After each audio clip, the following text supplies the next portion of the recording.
Et nous revoici pour la deuxième vidéo, toujours sur l'exercice de la médecine traditionnelle chinoise. Alors, tout à l'heure, je vous ai montré dans ce cadre vert qu'on pouvait déplacer l'intérieur avec le parti haute du sablier, à peu près 1 cm. J'ai retrouvé quand même la manière dont j'ai fait. J'ai fait CTRL, TAB pour chaque ligne, ce qui a forcément intégré une flèche en guise de tabulation et la décaler à peu près de voilà 1. Alors on voit pas là-haut, mais en tout cas il laisse un espace.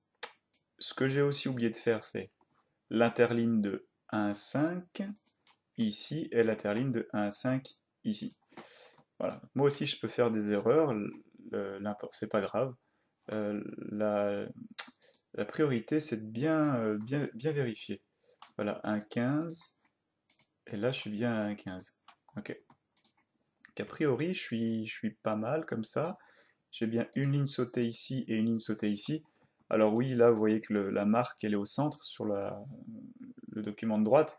C'est juste parce qu'il était comme ça centré. Donc si je la remets là, voilà, ça change rien en fait. Il y a bien deux solides lignes ici et là-bas. La suite, c'est ce paragraphe qui est en taille toujours 11 en Arial et j'imagine ici en interligne de 2. Il est sur la partie gauche avec un retrait droit, donc de là-bas, toc toc toc, jusqu'à 6. Donc je vais récupérer ce paragraphe et je vais faire retrait droit jusqu'à 6. Ok, et on s'en fiche ce qui se passe en dessous, on verra plus tard. J'oublie pas de justifier. Je mets en taille 11 ici, je fais entrer. A priori j'y étais déjà, mais voilà, comme il ne marque rien au cas où. Et j'écarte les lignes avec cette option d'interligne de 2 cm. Donc là, voilà, ben, alors là j'ai sauté 3 lignes, je vais en sauter une ici. Voilà, j'allais vous dire, j'ai donc cette image, donc moi, ben, je vais la copier et je vais la coller. Donc finalement, il va garder en mémoire ce qui s'y passe. Mais imaginons que vous veniez d'aller en copier une d'Internet, vous faites clic droit, donc coller, et quand vous la collez d'Internet, juste pour info, faites bien copier l'image, pour ensuite pouvoir la coller ici. Si vous la collez directement, elle peut se mettre comme ça, c'est-à-dire alignée sur le texte. Voilà, je vous donne le modèle, elle vous bouge tout ce que vous avez fait, elle vous complexifie la vie. La première chose à faire, il n'y a rien d'autre à faire au début, quand elle se colle, c'est pas de bouger le contour. Le contour, lui, il est juste.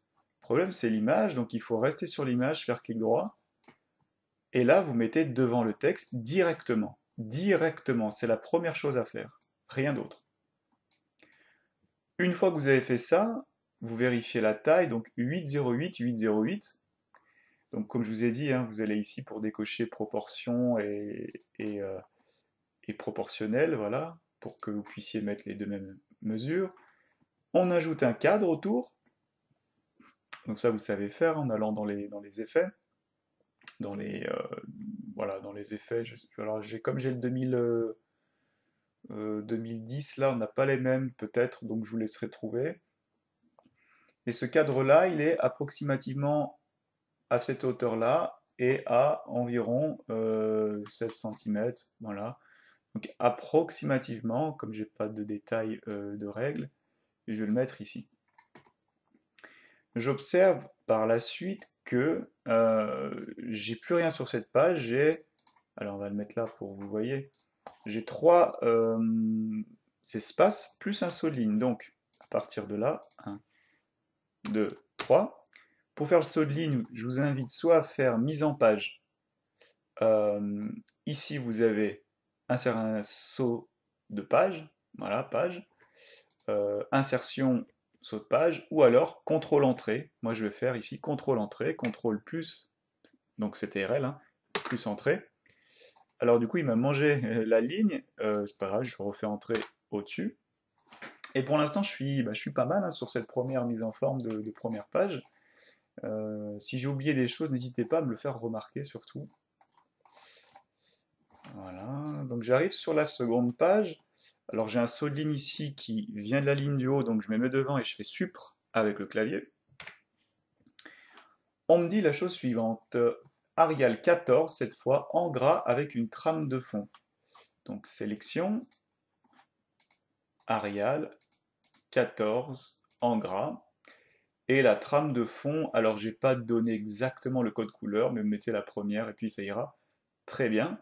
Je me rends compte que j'ai la même plus bas, donc je peux très bien la faire tout de suite. Je sélectionne 14, hop, et gras. Ou alors, ce que j'avais déjà montré une fois, je refais retour pour revenir à l'original.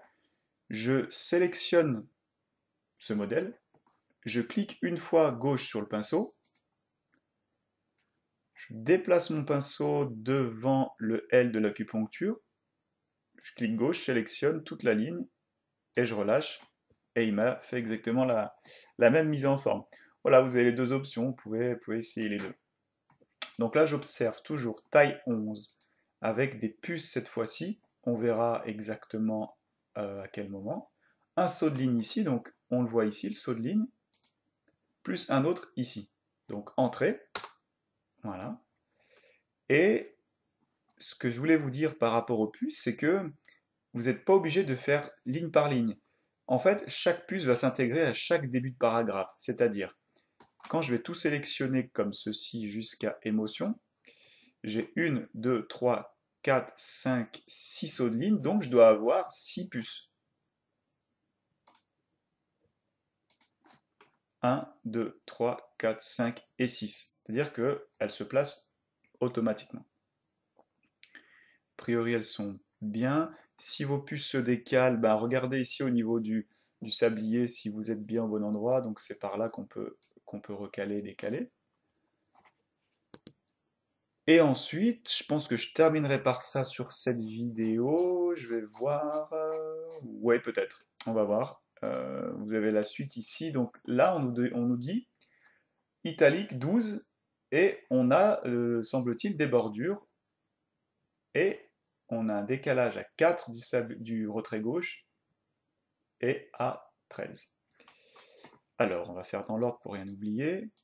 On a dit taille 12, Arial, ok, italique, ok, bordure on verra après. Oh, pardon. Italique, je refais, 14 entrée, ok. Justifié, en étant justifié a priori.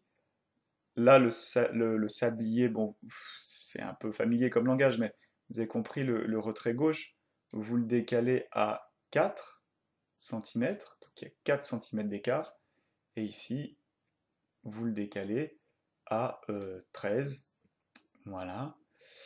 Je vais quand même vérifier la taille. J'ai dit 14, grosse erreur, pardon, c'est taille 12. Il me semblait qu'il était un peu costaud.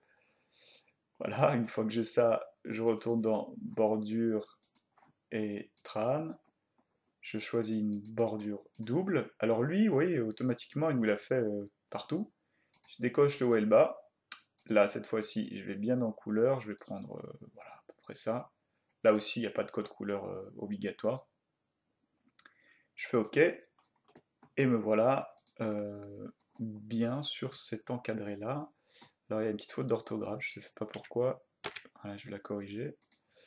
Alors, je revérifie. Arial 12, justifié italique. Voilà. Arial 12 justifié italique.